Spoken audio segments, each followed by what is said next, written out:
আমাৰ পৰীক্ষাটো খুব ভাল হৈছে 9 লাখ কেণ্ডিডেটে পৰীক্ষাত এপিয়াৰ কৰিছে 5টা পৰীক্ষা মিলি আমাৰ 14 লাখ কেণ্ডিডেট আৰু এটা পৰীক্ষাত 9.5 লাখ কেণ্ডিডেট অৰ্থাৎ এজনে 5টা পৰীক্ষাত অৱতীৰ্ণ হৈছে তেনেধৰণে 14 লাখ আৰু মূল গন্তি হিচাপত ইউনিক আইডেন্টিটি হিচাপত 9,34,000 সুন্দৰভাৱে পৰীক্ষা হৈ আছে আমি এমাহৰ ভিতৰত পৰীক্ষাৰ ফলাফল দিবলৈ চেষ্টা কৰিম আৰু পৰীক্ষাৰ বাবে আমি যি মাচুল লৈছিলোঁ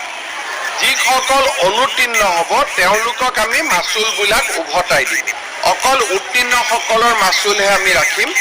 অনুত্তীৰ্ণসকলৰ মাচুল তেওঁলোকে যি বেংক একাউণ্টৰ পৰা আমাক দিছিলে সেই বেংক একাউণ্টলৈকে আমি উভতাই দিম যাতে তেওঁলোকৰ নোপোৱাসকলে কোনো ধৰণৰ